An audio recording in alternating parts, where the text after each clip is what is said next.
प्रहार ही भारताची एक सर्वसमावेशक राष्ट्रीय दहशतवादी विरोधी धोरण आणि रणनीती आहे, जी भारताचं गृह मंत्रालय म्हणजे मिनिस्ट्री ऑफ होम अफेअर्सनी ही 23 तारखेला जारी केली.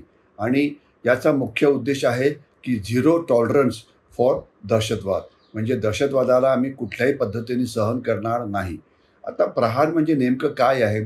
प्रहार हे ॲक्च्युली म्हटलं तर एक ॲब्रिव्हिएशन आहे किंवा ॲक्रोनिम आहे. PRAHARR हे प्रहारचं स्पेलिंग असतं. आणि पहिल्या पीचा अर्थ आहे प्रिव्हेन्शन, म्हणजे दहशतवादी हल्ले हे थांबवायचे. दुसऱ्या आरचा अर्थ आहे रिस्पॉन्स, म्हणजे प्रतिक्रिया आपली कशी असली पाहिजे, सुरक्षा दलाने नेमकं काय काम करायला पाहिजे. तिसरा एचा अर्थ आहे ॲग्रिगेटिंग कॅपॅसिटीज इंटरनल, म्हणजे ज्या वेगवेगळ्या संस्था असतात भारताकडे दहशतवादी विरोधात काम करणाऱ्या, म्हणजे मग ते पोलीस असो की NSG असो की NIA असो, त्या सगळ्यांनी एकत्र मिळून काम केलं तर जो आपला रिझल्ट असतो तो चांगला असेल. चौथं आहे H, म्हणजे ह्युमन राईट्स. दहशतवादी ह्युमन राईट्सचं मोठ्या प्रमाणामध्ये उल्लंघन करतात, पण तरी पण आपण दहशतवाद्यांशी चांगल्या पद्धतीने वागून त्यांच्याविरुद्ध आपण मोठी शस्त्र वापरणार नाही आणि त्यांना कायदेशीर पद्धतीने आम्ही त्यांच्याविरुद्ध लढू, हे आपण सगळ्या जगाला क्लिअर केलेलं आहे. आणि पुढचा जो ए आहे त्याचा अर्थ आहे की ए म्हणजे ॲटेन्युएटिंग टेरर एनेबलिंग कंडिशन्स, म्हणजे ज्यामुळे दहशतवादाला प्रोत्साहन मिळतं ते कमी करायचं. म्हणजे काय, याच्यामध्ये म्हणजे त्याला म्हणतात FNT, फंडामेंटल टेररिझम, म्हणजे कुणी उग्रवादी बनतात, तर उग्रवादी का बनतात, ते उग्रवादी बनवण्यापासून त्यांना थांबवायचं. त्यांना पैसे कुठनं मिळतात ते थांबवायचे. त्यांचं नेतृत्व कुठे असतं ते थांबायचे. त्यांना शस्त्र कुठने मिळतात ते थांबवायचं. त्यांची जे ट्रेनिंग कॅम्प असतात ते बंद करायचा प्रयत्न करायचे. तर हा त्या एचा अर्थ होतो. आणि पुढचा जो ए आहे त्याचं म्हणजे अलायनिंग इंटरनॅशनल एफर्ट, म्हणजे दहशतवाद हा फक्त भारतापुरताच मर्यादित नाही, तर त्याच्यामध्ये इतर राष्ट्रांचा सुद्धा संबंध आहे.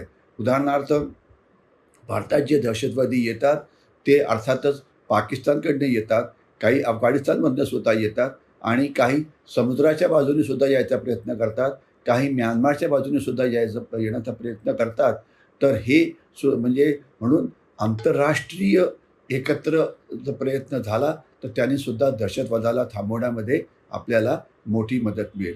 आणि शेवटचा जो आर आहे तर त्याचा अर्थ आहे रिकव्हरी किंवा पुनर्वसन, म्हणजे जे दहशतवादी शरणागती प्राप्त करतात त्यांना आपण मेनस्ट्रीममध्ये उठवलंच पाहिजे. तर हे लक्षात असावं की या धोरणामध्ये केवळ बॉम्ब ब्लास्ट आणि सविशकरासारखे हल्ले सामील आहे असं नाही, याच्यामध्ये सायबर हल्लेसुद्धा सामील आहे. ऑपरेशन प्रहार, ऑपरेशन सिंदूरमध्ये आपल्याशी लाखो सायबर अटॅक झाले होते आपल्या UPI सिस्टीमवरती वगैरे, ते पण सामील आहे. ड्रोनचे जे हल्ले आहेत ते सुद्धा सामील आहेत. आता ड्रोनच्या मदतीने पाकिस्तान, पंजाबमध्ये नार्कोटिक्स म्हणजे अफूकांच्या चरस पोहोचवतो, ते सुद्धा सामील आहे.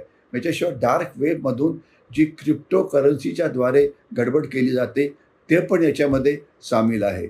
आणि याच्याशिवाय NBC म्हणजे न्यूक्लिअर बायोलॉजिकल केमिकल वॉरफेअरच्या मदतीने जे दहशतवादी काम करतात ते पण सामील आहे.